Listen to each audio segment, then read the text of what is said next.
Trada mga bade, mayong gabi idiay sa inyo tanan. Karon magluto day ta diri og tiil sa manok no. Tiil ni siya sa bantris amo ni nga dubuhon.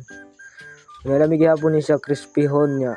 Gitangtangan na na siya og mga kuan diha kuko kay pagpalit namo wala man natanggali og kuko, so kami na lang kuno magtanggal. So dara day mga lamas day no. Ato ni pangbutang kay para masugdan na og panit, tradisyon na ta karon. So ato nagitak-ang kay para maluto na ni dayon kay medyo gigutom na gid taon ng among mga tiyan karon.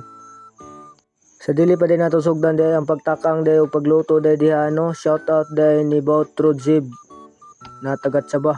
Shout out nimo diha.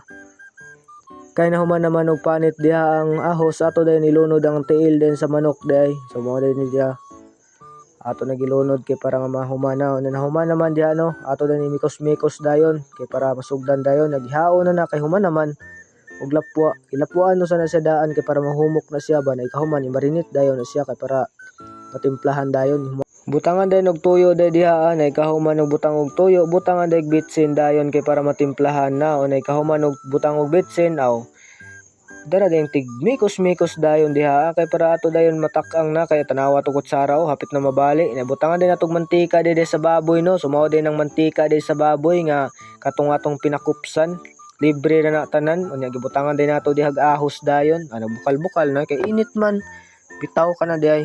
Butangan din ang mga lamas dayon gimikos-mikos gihapon na siya kay para nga nindot na. Mao din na kay naluto naman butang dayon na diha dayon. Ikaw man ngaon dayon ta. Ngaon ta ninyo sa mga nakakita diha. So comment sa mga nakakaon na ni o isumsuma ni lami kay